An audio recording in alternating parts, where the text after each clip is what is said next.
ರಾಜಕೀಯ ಪಕ್ಷಗಳು ಪ್ರತಿಭಟನೆಗಳನ್ನ ಕೇವಲ ವಿರೋಧದ ಸಾಧನವಾಗಿ ನೋಡೋದಿಲ್ಲ, ಅವುಗಳನ್ನ ಜನರ ಮನಸ್ಸಿನಲ್ಲಿ ರಾಜಕೀಯ ಪ್ರಶ್ನೆಯಾಗಿ ರೂಪಿಸುವಂತಹ ಸಾಧನವಾಗಿಯೂ ಕೂಡ ಬಳಸ್ತವೆ. ಕಾಂಗ್ರೆಸ್ನ ಇತ್ತೀಚಿನ ನಡೆಗಳನ್ನ ಈ ಹಿನ್ನೆಲೆಯಲ್ಲಿ ನೋಡಿದ್ರೆ, ನೀಟ್ ಪರೀಕ್ಷಾ ಅಕ್ರಮದ ವಿರುದ್ಧದ ಹೋರಾಟ ಮತ್ತು ಅಯೋಧ್ಯೆಯ ಶ್ರೀರಾಮ ಮಂದಿರದ ದೇಣಿಗೆ ಕಳ್ಳತನದ ಆರೋಪವನ್ನ ಜನರ ನಡುವೆ ಕೊಂಡೊಯ್ಯುವಂತಹ ನಿರ್ಧಾರದ ಹಿಂದೆ ಎರಡು ವಿಭಿನ್ನ ಆದರೆ ಪರಸ್ಪರ ಪೂರಕವಾದಂತಹ ರಾಜಕೀಯ ಲೆಕ್ಕಾಚಾರಗಳು ಕಾಣಿಸ್ತಾ ಇದೆ.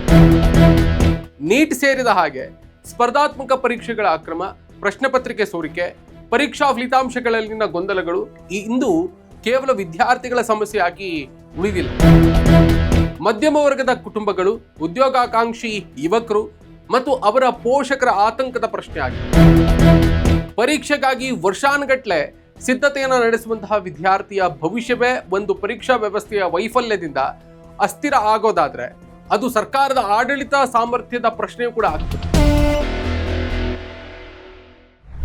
ಮಾತನಾಡ್ತಾ ಹೋಗೋಣ. ನಮಸ್ಕಾರ, ಸುಮನ್ ಟಿವಿ ಕನ್ನಡಕ್ಕೆ ಸ್ವಾಗತ. ನಾನು ಶ್ರೀರಾಜ್ ಬಕ್ವಾಡಿ. ಕಾಂಗ್ರೆಸ್ ತನ್ನ ಆಡಳಿತ ಇರುವಂತಹ ರಾಜ್ಯಗಳ ಶಿಕ್ಷಣ ಮತ್ತು ಪರೀಕ್ಷಾ ವ್ಯವಸ್ಥೆಯಲ್ಲಿ ಸುಧಾರಣೆಯನ್ನು ತರುವುದಕ್ಕೆ ಮುಂದಾಗಿರುವುದು ಕೇವಲ ಆಡಳಿತಾತ್ಮಕ ಕ್ರಮ ಅಂತ ನೋಡೋದಕ್ಕೆ ಸಾಧ್ಯ ಇಲ್ಲ. ಒಂದ್ ಕಡೆ ಕೇಂದ್ರ ಸರ್ಕಾರದ ಪರೀಕ್ಷಾ ವ್ಯವಸ್ಥೆಯ ವಿರುದ್ಧ ರಾಜಕೀಯವಾಗಿ ಪ್ರಶ್ನೆ ಎತ್ತೋದು, ಮತ್ತೊಂದೆಡೆ ತನ್ನದೇ ರಾಜ್ಯಗಳಲ್ಲಿ ಪರ್ಯಾಯ ಮತ್ತು ವಿಶ್ವಾಸಾರ್ಹ ವ್ಯವಸ್ಥೆಯ ಮಾದರಿಯನ್ನು ತೋರಿಸುವಂತಹ ಪ್ರಯತ್ನವನ್ನ ಕಾಂಗ್ರೆಸ್ ಈಗ ಮಾಡೋದಕ್ಕೆ ಮುಂದಾಗ್ತಾ ಇದೆ. ಇಲ್ಲಿ ಕಾಂಗ್ರೆಸ್ ಎದುರಿಸುವಂತಹ ಒಂದಿಷ್ಟು ಸವಾಲುಗಳು ಕೂಡ ಇದೆ. ಕೇಂದ್ರದ ವೈಫಲ್ಯವನ್ನು ಪ್ರಶ್ನಿಸುವ ಮೊದಲು ತಮ್ಮ ರಾಜ್ಯಗಳಲ್ಲಿನ ಪರೀಕ್ಷಾ ವ್ಯವಸ್ಥೆಯನ್ನ ಎಷ್ಟು ಪಾರದರ್ಶಕಗೊಳಿಸುವುದಕ್ಕೆ ಸಾಧ್ಯ ಆಗುತ್ತೆ. ನಮ್ಮದೇ ರಾಜ್ಯದಲ್ಲಿ KPSC ಅಕ್ರಮ ಕೇಳ್ಬಂತು, ಮತ್ತೆ ಕಾಂಗ್ರೆಸ್ ಮೈತ್ರಿ ಇರುವಂತಹ ಜಾರ್ಖಂಡ್ನಲ್ಲಿ ಪರೀಕ್ಷಾ ಪೇಪರ್ ಲೀಕ್, ಇವೆಲ್ಲವೂ ಕೂಡ ಕೇಳ್ಬಂತು. ಇದು ಕಾಂಗ್ರೆಸ್ಗೆ ಕೊಂಚ ಮುಜುಗರವನ್ನು ಕೂಡ ಈಡು ಮಾಡಿತು. ಇದೇ ಹಿನ್ನೆಲೆಯಲ್ಲಿ ತಾನು ಅಧಿಕಾರದಲ್ಲಿರುವಂತಹ ರಾಜ್ಯಗಳಲ್ಲಿ ಕಾಂಗ್ರೆಸ್ ಪರೀಕ್ಷಾ ವ್ಯವಸ್ಥೆಯನ್ನ ಸುಧಾರಿಸುವುದಕ್ಕೆ ಮುಂದಾಗಿದೆ. ವಿದ್ಯಾರ್ಥಿಗಳ ಭವಿಷ್ಯದ ವಿಚಾರದಲ್ಲಿ ರಾಜಕೀಯ ಆರೋಪ ಪ್ರತ್ಯಾರೋಪಗಳಿಗಿಂತ ವ್ಯವಸ್ಥೆಯ ಸುಧಾರಣೆಯೇ ಮುಖ್ಯ.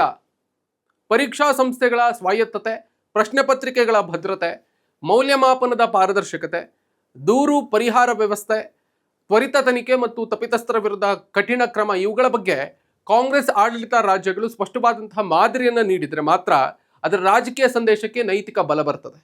ಇನ್ನೊಂದು ಕಡೆ ಕಾಂಗ್ರೆಸ್ ಅಯೋಧ್ಯೆಯ ಶ್ರೀರಾಮ ಮಂದಿರದ ದೇಣಿಗೆ ಅಥವಾ ಹುಂಡಿ ಕಳವು ಆರೋಪವನ್ನ ಹಳ್ಳಿಗೆ ಕೊಂಡೊಯ್ಯುವುದಕ್ಕೆ ನಿರ್ಧರಿಸಿರೋದು ಇನ್ನಷ್ಟು ಸೂಕ್ಷ್ಮವಾದಂತಹ ರಾಜಕೀಯ ಹೆಜ್ಜೆ ಅಂತ ಕಾಣಿಸುತ್ತೆ. ಚಳವಳಿಯ ರೂಪವನ್ನ ಕೊಡುವುದಕ್ಕೆ ಹೋಗ್ತಾ ಇದೆ.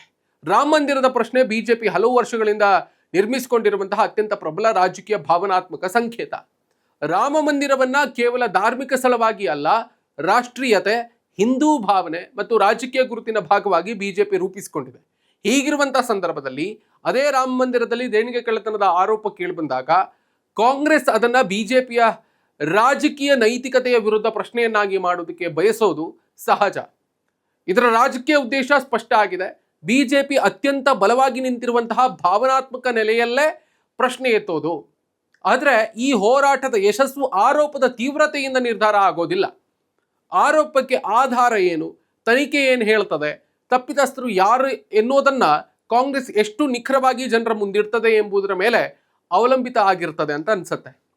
ಧಾರ್ಮಿಕ ಭಾವನೆಗೆ ಸಂಬಂಧಿಸಿದಂತಹ ವಿಚಾರವನ್ನ ಕೇವಲ ಚುನಾವಣಾ ಪ್ರಚಾರದ ಭಾಷೆಗೆ ಇಳಿಸಿದ್ರೆ ಅದು ಕಾಂಗ್ರೆಸ್ಗೆ ಹಿನ್ನಡೆ ಆಗುವಂತಹ ಸಾಧ್ಯತೆಯೂ ಕೂಡ ಇದೆ. ಹೀಗಾಗಿ ನೀಟ್ ಮತ್ತು ರಾಮ ಮಂದಿರ ಈ ಎರಡೂ ವಿಚಾರಗಳನ್ನು ಒಟ್ಟಿಗೆ ನೋಡಿದಾಗ ಕಾಂಗ್ರೆಸ್ನ ರಾಜಕೀಯ ತಂತ್ರದಲ್ಲಿ ಒಂದು ದೊಡ್ಡ ಬದಲಾವಣೆಯ ಸೂಚನೆ ಕಾಣಿಸ್ತಾ ಇದೆ.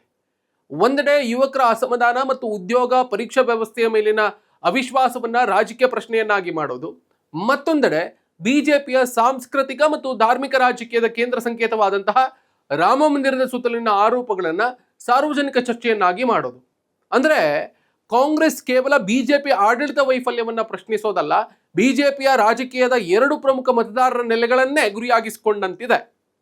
ಯುವಜನತೆ ಮತ್ತು ಹಿಂದೂ ಭಾವನೆಯ ರಾಜಕೀಯ ಇದು ಚುನಾವಣಾ ದೃಷ್ಟಿಯಿಂದ ಮಹತ್ವದ ತಂತ್ರ ಅಂತ ಅನಿಸ್ತಾ ಇದೆ. ಆದರೆ ಪ್ರಶ್ನೆ ಉಳಿಯೋದು ಏನಂತಂದ್ರೆ, ಕಾಂಗ್ರೆಸ್ಗೆ ಇದರಿಂದ ನಿಜವಾಗಿಯೂ ಕೂಡ ರಾಜಕೀಯ ಲಾಭ ಆಗ್ತದೆಯೇ? ನೋಡಿ, ಇದು ಕಾಂಗ್ರೆಸ್ ತನ್ನದೇ ಆಡಳಿತದ ಮೇಲೆ ಎಷ್ಟು ಕಠಿಣ ಮಾನದಂಡವನ್ನು ಅನ್ವಯಿಸ್ತದೆ ಎನ್ನುವುದರಲ್ಲಿ ಅಡಗಿದೆ ಅಂತ ಅನಿಸುತ್ತೆ. ಪರೀಕ್ಷಾ ಅಕ್ರಮದ ವಿರುದ್ಧ ಹೋರಾಟ ನಡೆಸುವಂತಹ ಕಾಂಗ್ರೆಸ್ ತನ್ನ ರಾಜ್ಯಗಳಲ್ಲಿ ಪರೀಕ್ಷಾ ವ್ಯವಸ್ಥೆಯನ್ನು ಶುದ್ಧಗೊಳಿಸಬೇಕು ಅಂತ ಇಲ್ಲಿ ಸ್ಪಷ್ಟವಾಗಿ ಗೊತ್ತಾಗಬೇಕಾಗುತ್ತೆ. ಭ್ರಷ್ಟಾಚಾರದ ವಿರುದ್ಧ ಮಾತನಾಡುವಂತಹ ಕಾಂಗ್ರೆಸ್ ತನ್ನ ಆಡಳಿತದಲ್ಲೂ ಕೂಡ ಆರೋಪ ಬಂದಾಗ ತ್ವರಿತ ಮತ್ತು ಪಾರದರ್ಶಕ ತನಿಖೆಗೆ ಅವಕಾಶವನ್ನು ಮಾಡಿಕೊಡ್ಬೇಕು. ರಾಮ ಮಂದಿರದ ದೇಣಿಗೆ ವಿಚಾರದಲ್ಲಿ ಉತ್ತರ ಕೇಳುವಂತಹ ಕಾಂಗ್ರೆಸ್ ತನ್ನದೇ ಪಕ್ಷದ ಹಣಕಾಸು ಮತ್ತು ರಾಜಕೀಯ ನಿಧಿಗಳ ವಿಚಾರದಲ್ಲೂ ಕೂಡ ಪಾರದರ್ಶಕತೆಯ ನಿಲುವನ್ನು ತೋರಿಸಬೇಕು. ಇಲ್ಲದಿದ್ದರೆ ಬಿಜೆಪಿ ವಿರುದ್ಧದ ಹೋರಾಟ ನೈತಿಕ ರಾಜಕಾರಣದ ಹೋರಾಟದಿಂದ ಚುನಾವಣಾ ಆರೋಪ ಪ್ರತ್ಯಾರೋಪದ ಮತ್ತೊಂದು ಅಧ್ಯಾಯ ಆಗಿ ಮಾತ್ರ ಉಳಿಯುವುದಕ್ಕೆ ಸಾಧ್ಯ. ಕಾಂಗ್ರೆಸ್ ಈಗ ಅರ್ಥ ಮಾಡ್ಕೊಂಡಿರುವಂತಹ ಪ್ರಮುಖ ರಾಜಕೀಯ ಸತ್ಯ ಅಂತಂದ್ರೆ ಬಿಜೆಪಿಯನ್ನ ಕೇವಲ ಬಿಜೆಪಿಯ ಬಲವಾದಂತಹ ಕ್ಷೇತ್ರಗಳ ಹೊರಗಿನಿಂದ ಎದುರಿಸುವುದಕ್ಕೆ ಸಾಧ್ಯ ಇಲ್ಲ. ಅದರ ಬಲದೊಳಗೆ ಪ್ರಶ್ನೆಗಳನ್ನು ಹುಟ್ಟು ಹಾಕಬೇಕು. ಕಾಂಗ್ರೆಸ್ನ ಈ ಪ್ಲಾನ್ ಇದೆಯಲ್ಲ, ನೀಟ್ ಪ್ರಶ್ನೆ ಯುವಕರನ್ನ ಮುಟ್ಟುತ್ತದೆ, ರಾಮ ಮಂದಿರದ ದೇಣಿಗೆ ಪ್ರಶ್ನೆ ಭಕ್ತರ ಮನಸ್ಸನ್ನು ಮುಟ್ಟುವಂತ ಸಾಧ್ಯತೆ ಇದೆ. ಈ ಎರಡನ್ನು ಜನಜೀವನದ ಪ್ರಶ್ನೆಯೊಂದಿಗೆ ಜೋಡಿಸುವುದಕ್ಕೆ ಕಾಂಗ್ರೆಸ್ ಪ್ರಯತ್ನಿಸ್ತಾ ಇದೆ.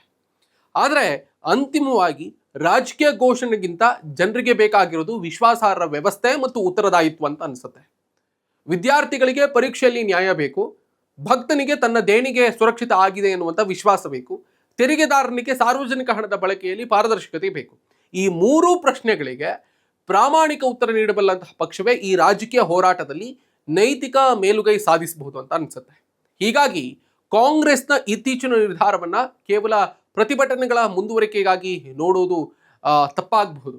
ಇದು ಬಿಜೆಪಿಯ ವಿರುದ್ಧ ಆಡಳಿತ ವೈಫಲ್ಯದ ರಾಜಕೀಯವನ್ನಷ್ಟೇ ಅಲ್ಲ, ನೈತಿಕತೆ ಮತ್ತು ಉತ್ತರದಾಯಿತ್ವದ ರಾಜಕೀಯವನ್ನ ಕಟ್ಟುವಂತಹ ಪ್ರಯತ್ನ ಅಂತ ಅನಿಸುತ್ತೆ. ಆದರೆ ಆ ರಾಜಕೀಯಕ್ಕೆ ವಿಶ್ವಾಸಾರ್ಹತೆ ಬರಬೇಕಾದ್ರೆ ಕಾಂಗ್ರೆಸ್ ಮೊದಲು ತನ್ನದೇ ಆಡಳಿತದಲ್ಲಿ ಅದೇ ಪ್ರಶ್ನೆಗಳಿಗೆ ಉತ್ತರಿಸಬೇಕಾಗ್ತದೆ. ಬಿಜೆಪಿಯ ಬಲದ ಮೇಲೆ ದಾಳಿ ಮಾಡೋದು ಸುಲಭ, ಅದಕ್ಕೆ ಪರ್ಯಾಯ ವಿಶ್ವಾಸ ಕಟ್ಟೋದಿದೆಯಲ್ಲ ಅದು ಕಷ್ಟ. ಕಾಂಗ್ರೆಸ್ನ ನಿಜವಾದಂಥ ಪರೀಕ್ಷೆ ಅಲ್ಲಿಯೇ ಆರಂಭ ಆಗ್ತದೆ ಅನ್ನೋದರಲ್ಲಿ ಯಾವುದೇ ಸಂಶಯ ಇಲ್ಲ ಅಂತ ಅನಿಸ್ತಾ ಇದೆ. ಈ ಎಲ್ಲದರ ಬಗ್ಗೆ, ಕಾಂಗ್ರೆಸ್ನ ಈ ರೀತಿಯ ಒಂದು ರಾಜಕೀಯದ ಬಗ್ಗೆ, ಕಾಂಗ್ರೆಸ್ ರಾಮ ಮಂದಿರದ ಮತ್ತು ನೀಟ್ ಅಥವಾ ಪರೀಕ್ಷಾ ವ್ಯವಸ್ಥೆಯಲ್ಲಿ ಸುಧಾರಣೆ ತರುವುದಕ್ಕೆ ಹೊರಟಿರೋದ್ರ ಬಗ್ಗೆ ನಿಮ್ಗೆ ಏನು ಅನ್ನಿಸುತ್ತೆ? ಇದರಲ್ಲಿ ಏನಾದರೂ ರಾಜಕೀಯ ಉದ್ದೇಶ ಇದೆಯಾ? ಇದರೆಲ್ಲದರ ಬಗ್ಗೆಯೂ ಕೂಡ ನೀವು ನಮ್ಮ ಕಮೆಂಟ್ ಮುಖೇನವಾಗಿ ನಮ್ಗೆ ತಿಳಿಸಿ.